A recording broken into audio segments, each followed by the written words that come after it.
할렐루야. 오늘 우리에게 주신 하나님의 말씀 같이 보겠습니다. 마태복음 7장 13절로 14절의 말씀입니다. 마태복음 7장 13절로 14절의 말씀, 우리 한 목소리로 우리 두 절을 같이 보도록 하겠습니다. 좁은 문으로 들어가라. 멸망으로 인도하는 문은 크고 그 길이 넓어 그리로 들어가는 자가 많고, 생명으로 인도하는 문은 좁고 길이 협착하여 찾는 자가 적음이라. 아멘. 제가 1월 1일 날 설교를 하면서 여러분들에게 한번 이 본문을 가지고 설교하겠다고 약속을 드렸던 적이 있습니다. 1947년 2월 9일 함경직 목사님, 고 함경직 목사님의 설교 가운데 이 본문을 가지고 설교한 부분이 있더라고요. 그분이 어떤 설교를 하셨냐면, 우리의 걸어가는 인생의 행로는 두 길, 두 문밖에 없습니다. 하나는 넓은 길, 하나는 좁은 길. 하나는 넓은 문, 하나는 좁은 문입니다. 백두산 상봉에서 떨어지는 같은 물방울이나 서쪽으로 떨어지면 압록강이 되어서 서해로 오르고, 동쪽으로 떨어지면 두만강이 되어 동해로 흐릅니다. 오늘 이 자리에 하나님께 함께 예배를 드리지만 여기도 두 가지 다른 길, 다른 문으로 가는 자가 있는지 어찌 알겠습니까? 10년, 20년, 아니 이후 하늘나라에 들어갈 때 하나는 주님의 품에, 하나는 마귀에 잡혀 지옥 형벌 받을 자가 없다고 누가 말할 수 있겠습니까? 1947년 2월 9일 오늘 인생 행로를 걸어가는 여러분에게 불초한 나이지만 주님을 대신하여 좁은 문으로 좁은 길로 가라 말씀드리고 싶습니다. 넓은 문은 처음에는 그 길이 넓어 가기가 쉬우나 마침내 험하여 사망에 이르고, 좁은 문으로 인도하는 길은 처음엔 좁으나 점점 넓어져서 마지막엔 영생에 이르게 되는 것이니, 오늘 이 자리에 모인 여러분은 한 사람도 빠짐없이 다 성령의 인도하심을 입어 이 좁은 길로 가시기를 바라는 바입니다. 이게 함경직 목사님의 설교였습니다. 예수님의 산상수훈은 팔복으로 시작해서 모래 위에 지은, 반석 위에 지은 신앙을 마무리로 끝을 맺습니다. 그런데 예수님께서 마태복음 6장에 주기도문을 가르쳐 주시면서 그 6장에 아주 큰 맥락의 세 가지 깊은 메시지를 증거하고 계십니다. 그 첫 번째가 뭐냐면, 내 보물을 하늘에 쌓아두라는 것입니다. 네 보물이 있는 곳에 내 마음도, 네 마음도 있다는 거예요. 우리가 생각하고 우리가 원하고 우리가 보물이라고 생각하는 곳에 마음이 있지 않겠습니까? 지금은 거의 그런 적이 없지만 한 번은 저희 집에 한 1000불 정도가 집에 있었어요. 근데 집에 나와도 그것만 생각나요. 혹시 누가 훔쳐가지 않을까? 혹시 이게 사라지지 않을까? 그래서 집에 나갔다가 집에 들어오면 확 열어봐가지고 빨리 확인해. 왜? 마음이 거기 있으니까요. 여러분 1000불이면 그거 가지고 그러십니까? 한 10만 불은 넣어놔야 되지 않겠습니까? 그렇게 생각할지 몰라도 큰 돈이었어요. 왜 그러냐면 자꾸 신경이 쓰이고 자꾸 마음이 가는 거는 내가 그것을 보물로 여기기 때문에 그렇습니다. 하나님이 뭐라 말씀하시냐면, 너의 보물을 하늘에 쌓아두래요. 그러면 거기는 좀이나 동록이나 도둑이 들 이유가 없기 때문에, 그래서 우리가 하나님의 나라를 위해서 우리의 존귀와 영광과 겸손을 가지고 들어간다겠는데, 하늘나라를 위해서 우리가 쌓아둬야 됩니다. 두 번째 우리 예수님의 메시지가 뭐냐면, 근심과 걱정을 하지 말아라는 거예요. 무엇을 마실까? 무엇을 입을까? 무엇을 먹을까? 걱정하지 마라. 야, 공중의 새를 봐. 들의 백합화를 봐. 저 들풀도 하나님께서 먹이시고 입히시는데 하물며 너희일까 보냐? 너희는 그의 나라와 그의 의를 구하라. 그리하면 이 모든 것을 너희에게 더하여 주시겠다라고 말씀합니다. 세 번째 메시지가 뭐냐면, 마태복음 7장 7절에 보면 구하라, 찾으라, 두드리라 말씀합니다. 구하면 주시고 찾으면 찾고 두드리면 열릴 것이라 말씀하시면서 악한 자라도 그 자녀에게 떡 달라 하면 떡을 주고 빵을 달라 하면 생선을 달라 하면 생선 주는, 어느 부모가 아빠 빵 주세요, 얘따 먹어라 돌 픽 던지고, 아빠 생선 주세요, 얘따 먹어라 뱀 휙 던지고, 그럴 부모가 어딨냐는 거예요. 악한 부모도 그러지 않을 텐데 하물며 하늘에 계신 너희 아버지가 구하는 너희들에게 좋은 것으로 누가복음엔 성령으로 선물을 주시지 않겠느냐 말씀합니다. 이 세 가지 핵심의 말씀을 가지고 오늘 저와 여러분들이 은혜를 받기를 소망합니다. 그 이후에 예수님께서 말씀하십니다. 좁은 문으로 좁은 길로 들어가라. 멸망으로 인도하는 문은 크다. 그리로 들어가는 자가 많다. 크고 많다. 우리가 원하는 삶의 방식 아닙니까? 큰 것 좋아하고요. 많은 걸 좋아하고요. 그게 우리 인생의 삶의 방식입니다. 그런데 그 문은 멸망으로 가는 문이다라고 말합니다. 좁은 문으로 들어가라. 예수님 설교는요, 지금 들어보면 인기가 없어요. 안 그래요?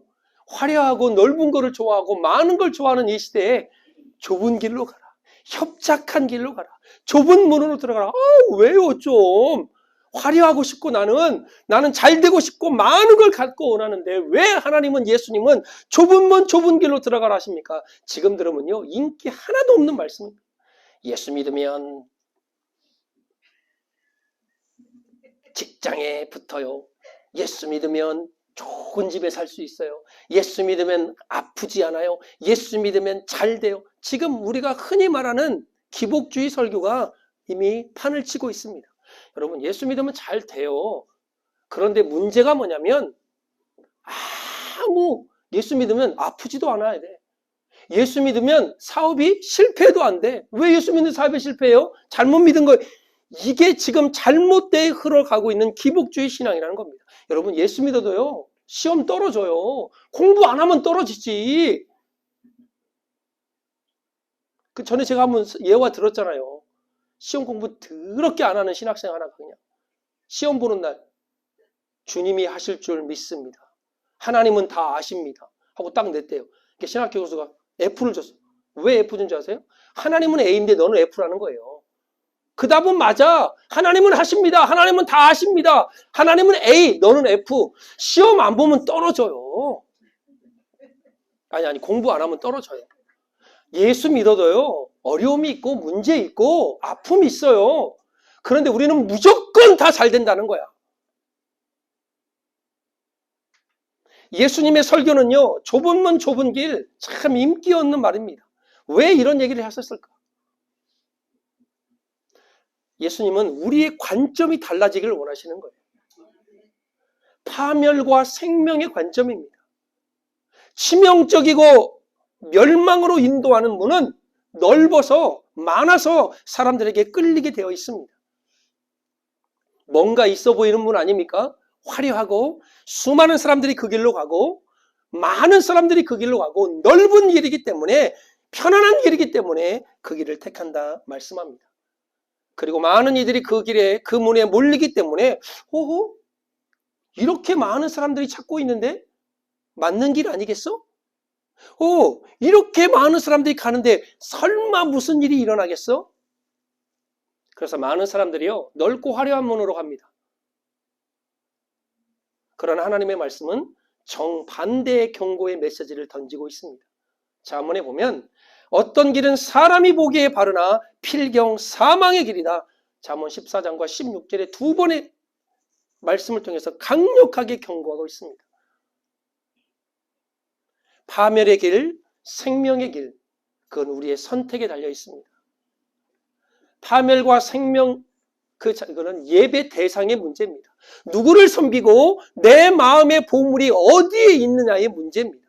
성경은요, 두 주인을 섬기지 못한다라고 정확하게 기록하고 있습니다. 하나님과 재물을 겸하여 섬길 수 없다. 이거는요, 인생의 주인이 누구냐의 문제입니다. 우리가 주인으로 생각하는 것에 마음에 끌리게 되어 있습니다. 돈 싫어하는 사람이 세상에 어디 있습니까? 목사님은 그러지 않겠지 않아요? 천만의 만만의 말씀. 이 땅을 살아가려면 필요한 게 돈입니다. 어제 우리 집 가스비가 300불 나왔어요. 이게 왜 이래? 맞는 거 이제 2배로 오른다더니 오른 거예요. 저희 집에 이렇게 나온 적이 없습니다. 야, 이걸 들으니까 오후에 정신이 번뜩 들어. 아우, 나 2주간 일도 못 나갔는데? 여러분, 마음에요, 이게 오게끔 되어 있어요. 물질은요, 우리가 살아가는데 꼭 필요하기 때문에 그 물질 때문에 우리가 때로는 근심도 하고 걱정도 합니다. 그런데 맘몬이라는 신이요, 이 세상을 지배합니다. 돈이면 안 되는 게 어딨어. 이렇게 생각하는 사람들이요, 대부분의 사람들입니다. 그런데 우리 예수님도 이 부의와 돈과 재물이 얼마나 강력한 영향력을 가지고 있는 걸 너무나 잘 아셨습니다. 그래서 하나님과 재물을 겸하여 섬기지 말라 말씀하십니다. 디모데전서 6장 10절에 보면요, 돈을 사랑함이 일만 악의 뿌리라고 말합니다. 여러분, 사도 바울이 뭐 몰라서 이런 얘기를 했겠습니까? 돈을 사랑하는 것이 10,000가지 악의 뿌리래요. 그러니까 돈 때문에 10,000가지 악들이 일어나는 거예요. 지금 세상을 보세요. 이것을 사모하는 자들, 돈을 사모하는 자들이 미혹을 받아 믿음에서 떠나 많은 근심으로써 자기를 찔러도다. 여러분, 돈 때문에 교회 안 나온 사람도 많습니다. 교회 가면 헌금하라고 하니까 나는 교회를 안 다니겠다. 어떤 분이 구역예배를 안 간대요. 한국에 있을 때. 왜요? 그랬더니 아유, 교회에서도 돈 내라고 하고 구역예배 가면 또 돈 내라고 하고 맨날 왜 돈만 내라고 합니까? 하고 교회를 안 다니는 거예요. 그게 돈으로 생각하면 여러분들이 시험에 들 수밖에 없습니다. 그러나 주인이, 어떤 삶의 주인이 누구냐에 따라서 그것이 은혜가 될 수 있고 그것이 시험이 될 수 있는 것입니다. 요즘은 많은 크리스찬들이, 우리 아내가 이번에 한국에 갔다 왔는데 뭐 집사님, 권사님들 다 일 다니는 거예요. 왜? 한국은 참 힘들어요, 살아가는 게. 그래서 맞벌이를 하지 않으면 아이들 학원비라도 벌기 위해서. 근데 이 믿음 좋은 집사님, 권사님들이요, 맨 처음에는 이제 애들 학원비 벌러 다니다가 이제 이게 재미가 붙은 거야. 돈 버는 재미에. 그러니까 주일날 한번 빠져도 아무 일이 안 일어나거든? 그러니까 이제 아주 그냥 막 그냥 습관처럼 빠지는 겁니다, 주일을. 뭐 때문에? 돈 버는 재미 때문에. 이 맘몬의 신이요, 강력하고 강력합니다. 여러분, 창세기 35장에 우리 일일 하루하루 말씀 보잖아요. 야곱이 등장합니다. 야곱이요, 형 에서를 속이고 라반의 집에 도망간 후에 이제 열심히 해서 돈을 확 거부가 되어서 돌아옵니다. 거부가 되어서 돌아오는데 한 가지 걱정되는 게 있어. 그게 뭐냐? 형 에서 자기 부하를 이끌고요, 야곱을 만나러 온대요. 그러니까 야곱이 막 벌벌벌 떨어요. 그래서 가진 방법과 수단을 다 씁니다. 종의 아들들과 보내놓고, 그 다음에 제일 사랑하는 라헬은 맨 뒤에 감춰놓고, 한때 치면 또 한 때가 남겠다. 이게 말이 됩니까? 다 자기 자식들인데. 그러니까 에서가 그렇게 무서워서 머리를 쓰고 썼는데, 이게 웬일입니까? 하나님이 은혜를 주셔서 에서가 야곱을 껴안고 툭툭툭툭 뽀뽀를 하면서 너는 내 동생이야, 걱정하지 마, 이러니까요, 자기가 고민했던 그 가장 큰 고민과 근심 걱정거리가 사라졌어요. 그러면 하나님께 바로 나와서 감사해야죠. 그런데 어떻게 됩니까? 형, 우리가 오는 길이 너무 고단해서 우리 양 떼고 다 이거 죽을 수 있으니까 좀 쉬었다 가겠다. 그래서 창세기 34장에 사랑하는 딸 디나가 그런 일을 겪는 거 아닙니까? 디나의 사건 이후에요, 야곱이요, 정신이 번쩍 듭니다. 그리고 35장 3절에 보면 우리가 일어나 베델로 올라가자. 내가 환난 날에 내게 응답하며 내가 가는 길에서 나와 함께 하신 하나님께 내가 거기서 제단을 쌓으려 하노라 하며, 그리고 너희들이 갖고 있는 우상을 버리고 의복을 갈아입고 너희를 정결케 하라고 말합니다. 여러분, 하나님이 은혜 주시면 더 하나님 앞에 예배를 드려야죠. 하나님 앞에 무릎을 꿇어야죠. 하나님 앞에 감사를 해야 되죠. 야곱이 그거를 못 깨달아서 가정이 큰 어려움을 겪고 다시 돌아오는 장면. 예배가 그렇게 중요한 겁니다. 제가 지난주에 총회 세미나가 있어서 그 세미나에 1박 2일 참석하고 왔습니다. 교단 총무 목사님이 간증을 하시는데 본인이 1997년도에 인터넷 예배를 시작했대요. 참 앞서가는 분이죠. 그 당시에는 인터넷이 보급화가 될 때도 아니에요. 근데 그분이 웃으면서 그러시더라고요. 내가 앞서가도 너무 앞서갔죠? 그런데도 그거를 통해서 자살을 하려는 사람들이 하나님 앞에 돌아온 것도 있고요. 많은 그런 역사를 체험했대요. 그리고 이제 시간이 지나서 2019년도가 되니까 이제 코로나가 터져서 완전히 다 거의 비대면 예배, 거의 인터넷으로 예배를 드리는 시대가 왔대요. 근데 이분이 1997년 어떻게 보면 거의 뭐 20, 30년간을 인터넷을 통해, 물론 자기 목회하는 데가 있고요. 그거를 통해서 상담하고 또 했는데 그분이 내린 결론은 뭐냐? 비대면 예배는 대면 예배를 이길 수 없다는 것입니다. 우리가 유튜브를 통해서 말씀 좋은 건 들어요. 들을 수 있어요. 그거는 하나의 우리의 유익을, 또 하나의 유익을 위한 것이지만 진짜 하나님 앞에 예배하고 하나님 앞에 꼬꾸라지고 하나님의 은혜를 사모하고 하나님의 은혜를 경험하고 하나님의 임재를 체험하는 것은 대면 예배라는 거예요. 그분이 그렇게 결론을 내렸습니다. 여러분, 과거에는요, 우리가 드라마 하나를 보려면요, 시간을 정해놓고 그 시간을 기다려야 됐습니다. 1995년도에 아주 대한민국을 떠들썩하게 만든 드라마가 하나 있었습니다. 모래시계. 여러분, 이 모래시계가요, 시청률 64.5%를 기록한 드라마입니다. 지금 상상이, 지금은 7%만 돼도 와, 엄청난 드라마 인기라고 그래요. 64.5%. 대한민국 절반 이상은 다 그걸 보고 있어요. 그 8시 방영되는 그 시간에요, 술집들이 장사가 안 돼서 다 문을 닫았대요. 왜? 모래시계 보려고 집으로 다 들어간 거예요, 집으로. 5.18, 또 유신, 독재 정권의 반대, 이 스토리가 이제 3명의 남녀가 이렇게, 사랑 이야기를 통해서 그 당시 시대를 반영하는 드라마였는데, 그 혹시 대사 한 두어 가지 생각나는 거, 머리에 팍 꽂히는 대사 있지 않습니까? 이렇게 하면 널 가질 수 있을 거라 생각했어. 어? 마지막 장면에 그 사랑하는 친구는 검사고, 그 최민수는 이제 깡패로 하다가 나중에 이제 사형장에 있으러 갑니다. 그때 친구 그 검사 앞에서 얘가 이제 형장에 있으러 사라질 마지막에 그 친구를 향해서 이렇게 말합니다. 나 지금 떨고 있니? 이 대사가요, 저한 대한민국을 강타했어요. 강타.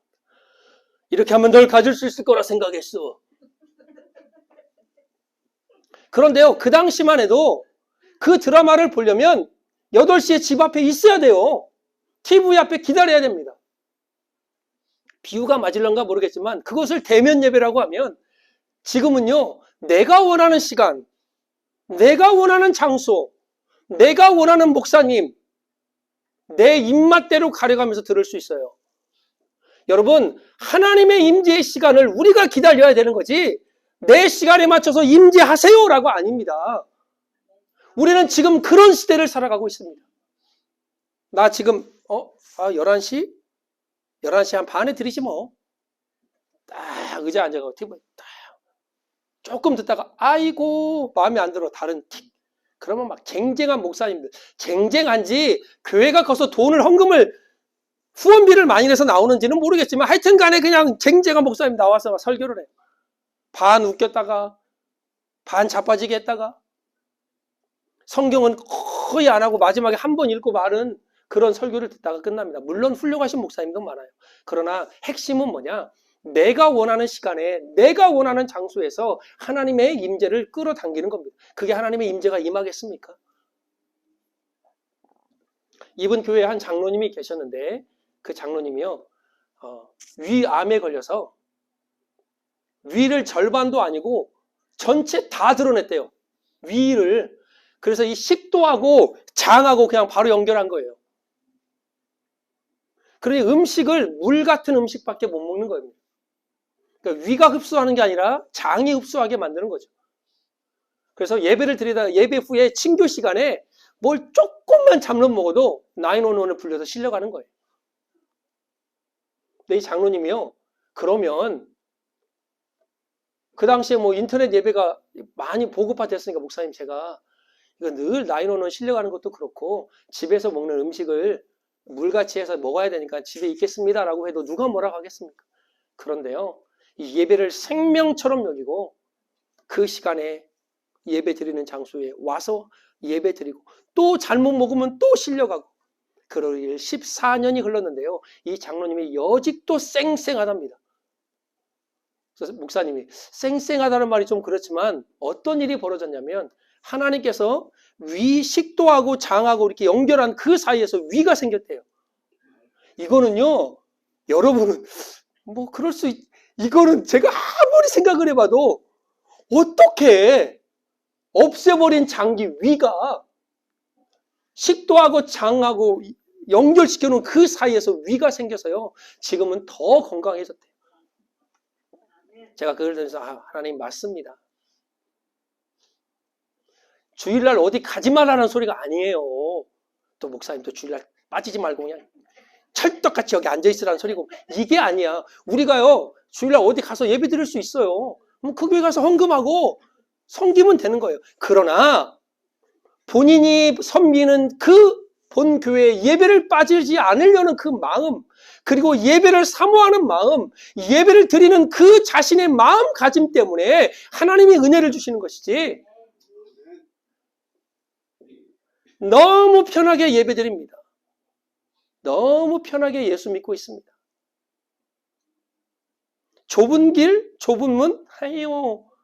목사님 당신이나 가십시오. 왜? 그 길 가려고 목사하는 거 아닙니까? 이렇게 말을 해요.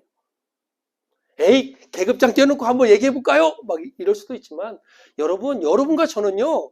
섬기는 자리가 틀리지 똑같이 하나님께서 부르신 부름의 사명이 있는 사람들입니다.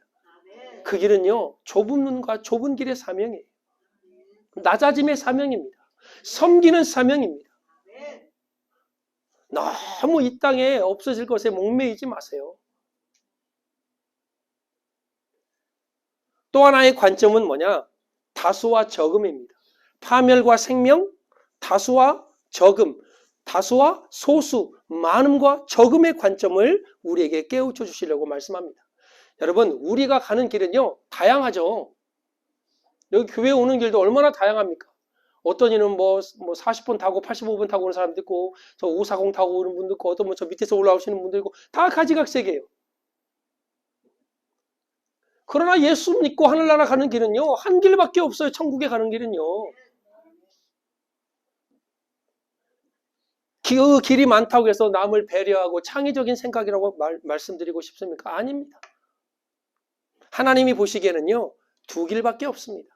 하나는 생명의 길, 하나는 멸망의 길입니다. 신명기 30장 19절의 말씀입니다. 내가 오늘 하늘과 땅을 불러 너희에게 증거를 삼노라. 내가 생명과 사망과 복과 저주를 내 앞에 두었은즉 너와 내 자손이 살기 위하여 생명을 택하라. 여러분, 우리의 선택입니다. 생명의 길로 가느냐, 멸망의 길로 가느냐, 복의 길을 가느냐, 저주의 길을 가느냐. 무릇 의인의 길은 여호와께서 인정하시나 악인의 길은 망하리로다.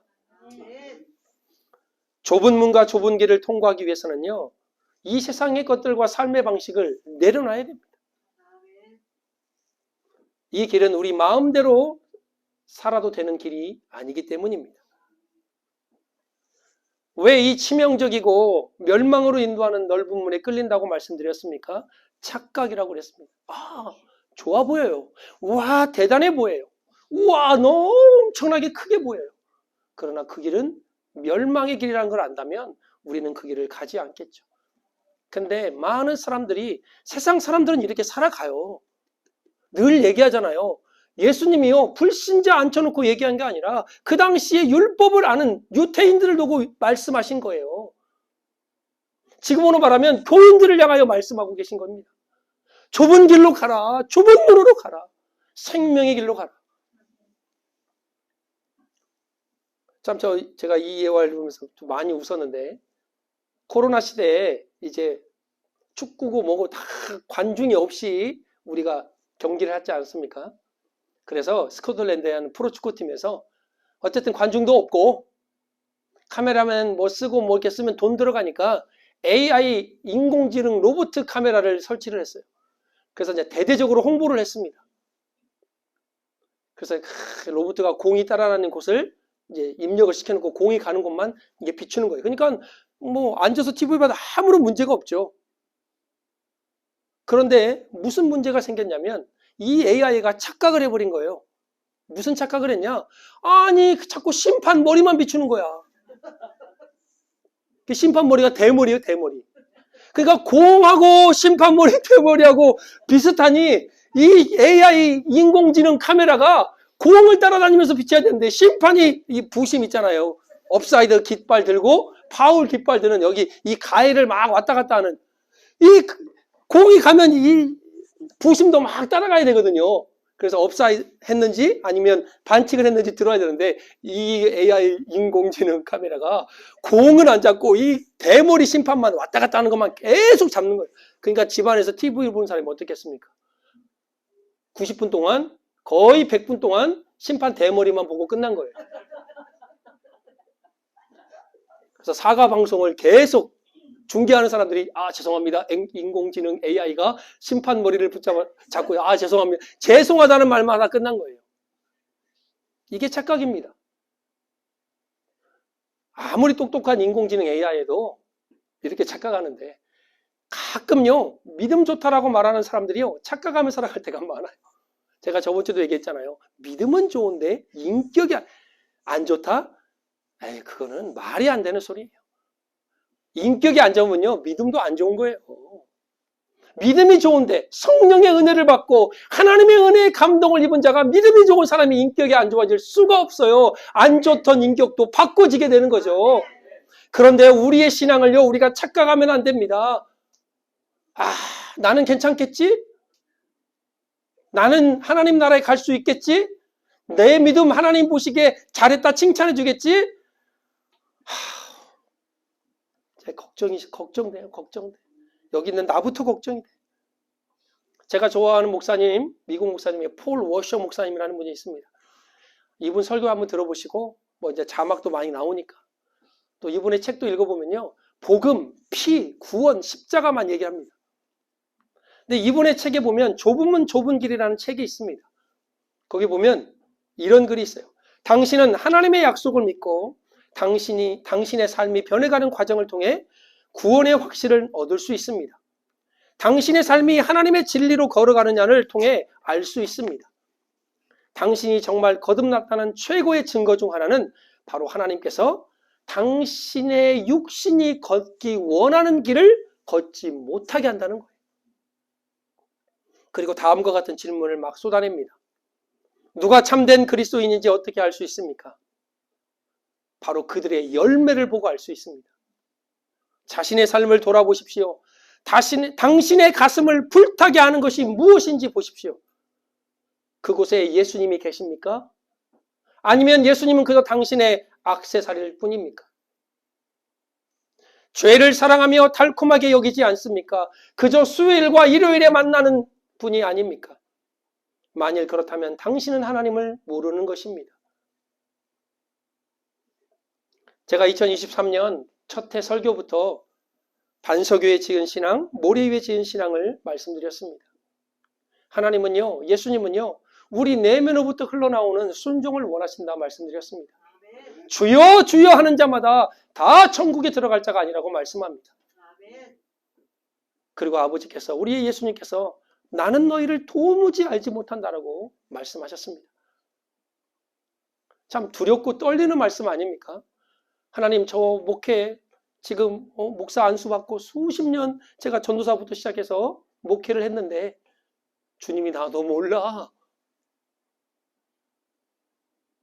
장로가 된 지 수십 년이 지났는데 교회를 섬긴다고 섬겼고 권사가 돼서 집사가 돼서 섬긴다고 섬겼는데 우리 주님이 너 몰라. 이런 청천벽력 같은 소리가 어디 있습니까? 나는 들어갈 줄 알았는데 나는 나 정도의 신앙이면 될 줄 알았는데 그럼 딱 가지고 하나님 덕길이 왔어요. 누구세요? 나 너 몰라. 저 어두운 데서 일갈미 있으리라. 내가 어떻게 섬겼는데, 내가 어떻게 목회했는데, 내가 어떻게 예수 믿었는데 나를 모른다고 이빨 갈면 부득부득 갈며 있는 거예요. 저 어두운 데서. 그래봤자 소용없다는 거죠. 어리석은 자의 특징을 제가 부자의 비유를 통해서 말씀드렸습니다.